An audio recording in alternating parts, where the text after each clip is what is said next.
Hello friends, I'm Dee, about to react to this vid by Hip Hop Madness. This is the curse of YouTube rappers.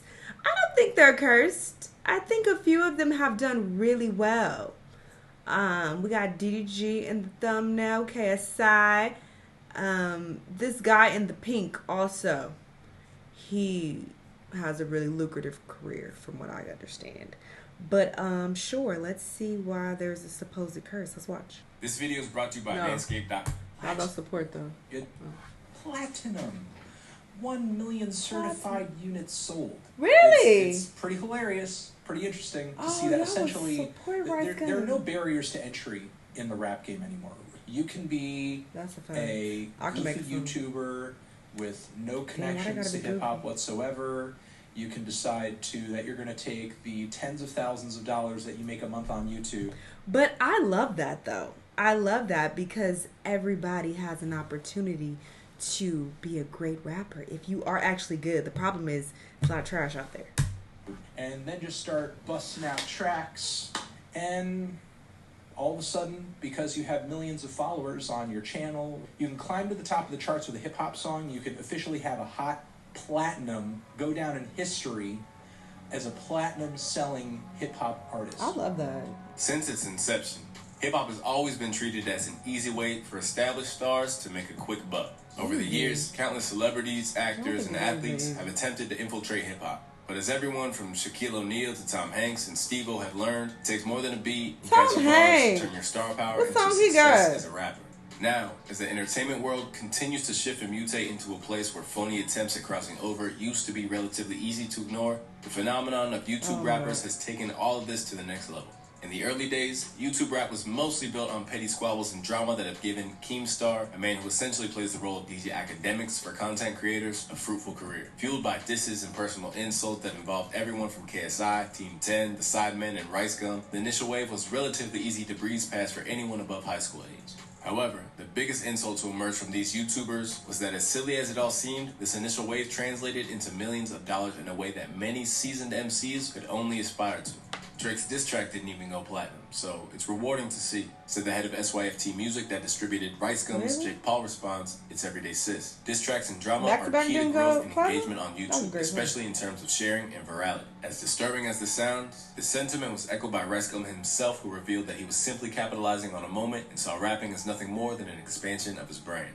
"I'm here trying to make videos to get views up, and viewers like to watch this type of thing," he told The Daily Beast. "If no one enjoyed this content, I wouldn't make it. Long-term drama doesn't do anything for your channel. But it just so happens that if there's a scandal under your name, more people are likely to check you out. My main goal is just trying to grow my brand. Whether in the next 5 years, if acting or music can help me grow, then I'm open. I'm a platinum recording artist. I don't think this is a problem. But wherever life takes me in the next 5 years, then damn, I'll be there." Between the sense that none of these attempted rappers were really taking it seriously and the perception that they're part-timers playing the role of MC, YouTube rap exists in a way that it's seen as a separate entity from the actual genre.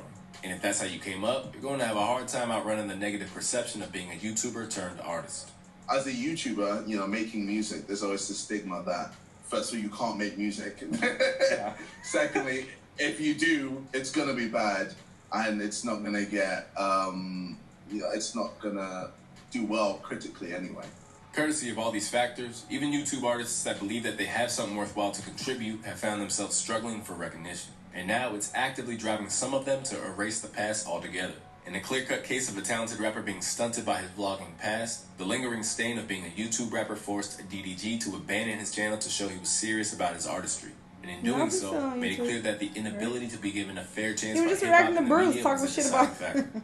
I am quitting YouTube. He ain't left, but he said it's like YouTube is holding me back, and it's just the truth. I feel like me posting pranks and all this other stuff, I feel like that kind of waters down me as an artist. I'm trying to shake the YouTube rapper, just to be 100% transparent and honest with y'all. But while DDG has taken drastic action, in the case of original YouTube pioneer KSI, the FIFA content king turned boxer is now investing his time into rapping and claimed that music is now his #1 priority. And what's more, he's putting his money where his mouth is. This is before prime. Alright, so with 2022 looking brighter than y'all about to shave your balls or whatever it is. Received off the video. JJ has steadily committed his time to improving as an MC and is now breaking down. This video is like 6 months old. Also, KSI's debut album, Dissimulation, reached number 2 on the charts, but his music profit margins continue to shrink. KSI, who's freely admitted that he has enough money at this point and is investing as much as he can into making music, his primary role is simply trying to live out his dreams. I'm just the type of person that I hate just accepting the norm or accepting just one thing. It's opened up so many doors, man. A lot of artists were very hesitant towards me because they didn't really get it. They didn't know where I was at. They thought this was just a bit of a joke and all this and that. So once they saw the numbers, once they saw that I was serious, and once they saw that, I had musical talent, I feel like people are now starting to respect me more. I don't think I'll ever get rid of that stigma. I think that stigma will always be there. It's one of those things where you just have to prove yourself and show everyone that you can do it. You essentially have to work harder. Unwilling and unbound to the negative ideas associated with being a YouTube rapper, KSI has ambitions of becoming an established rapper within a culture that still sees him as an intruder. But for every YouTuber that's genuinely looking to contribute to the culture and earn their keep, such as JJ or DDG, their efforts will be undermined by those who continue to use rapping as a money-making scheme. And if any YouTuber turned occasional rapper has embodied this, it's none other than YouTube vlogger turned boxer, Jake Paul. Arguably the reason behind the negative perception of any content creator that tries to rap, Jake Paul has continued to use hip-hop in the loosest fashion possible. And due to the visibility of this man that's never once discussed why he's involved in hip-hop beyond the same opportunistic financial benefits that his rival Rice Gum discussed, it creates a situation where if you don't do any research, or if you're a casual viewer, he becomes the image of what a YouTube rapper is. From rapping with a bizarre, borderline offensive Atlanta cadence on the YouTube star's diss track, through to taking part in a painful carpool karaoke with 21 Savage, and awkwardly lingering in Stunna for Vegas' Slay You Lay video, each of Jake Paul's interactions with hip-hop have seemed incredibly inauthentic. Now, the word is you have to pay for friends and features. They said that you had to pay Gucci Mane $250,000 just to do a song with you, or he wouldn't do it. Yeah, bro, I don't know where this number comes from, or where this rumor comes from, but yeah, that's what people have been saying on Twitter and YouTube and stuff. This music world, everybody pays for a feature at any point in their career. If they say that they didn't, they're lying. I'm not saying I didn't pay Gucci. I'm not saying I paid him or anything. You're saying it wasn't $250,000? I'm not saying it was any number. His daughter's a fan. Atlantic's been making up rumors that they signed me for so long now.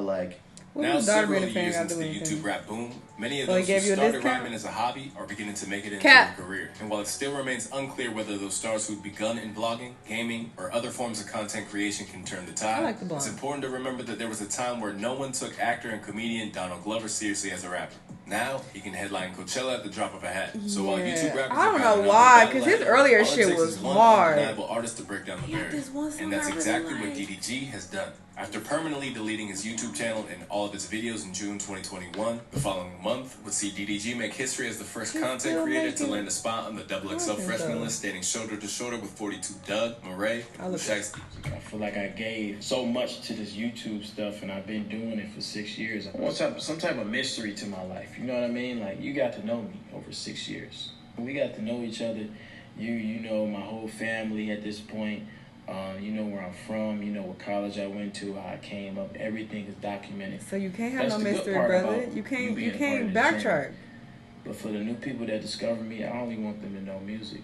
I want to be more closed off. I want to be more mysterious. I want to focus strictly on being an artist. Meanwhile, on the other side of the Atlantic, KSI has become one of UK hip-hop's leading exports, even scoring his first #1 album on the charts with All Over the Place, alongside a string of massive festival headline shows. On top of that, YouTube rap veterans such as Dax, Samad Savage, Dante, Randolph, and Screwface Jean all have legitimate ability that, if they came in the game through a different avenue, could see them being recognized as artists on the come-up. In conclusion, YouTube rap has had a long road to legitimacy, and a lot of that is down to the culture of cash-ins that sprung up and made headlines in 2018. But underneath all the petty squabbles, the success stories that we're seeing suggest that the tide is beginning to turn. And while there will always be doubters and naysayers, it appears that the curse of the term YouTube rapper may not be quite as irreversible as we first thought. Yeah, honestly, I don't think that's something that none of them are going to be able to shake. You're always going to be known as the rapper from YouTube, or the rapper that started with YouTube or came from YouTube. So that's just something you have to accept. Just work on your craft, and that shouldn't matter. You know, if your music is actually really good, I feel like nobody is actually even gonna care about that. So there's that. But yeah, DDG talking about, I want some mystery to me. Nigga, there is no mystery. Even with you deleting all of your videos, there are still like so many videos on YouTube about the drama that you've been associated with, your diss tracks, people who have reacted to stuff that you've done. Like, you can't do that. That shit is sell, brother. So I feel like he probably realized that, and he went back to like putting up videos on YouTube and shit, because he been doing reactions and all type of stuff. So yeah. Just accept you came from YouTube. Just, it is what it is. Nothing to be ashamed of. You know, it elevated you to the next, you know, level. And I think there's nothing wrong with that. Y'all let me know what y'all think, though. Let me know what other videos you've been watching. I'll see you on the next one. Bye.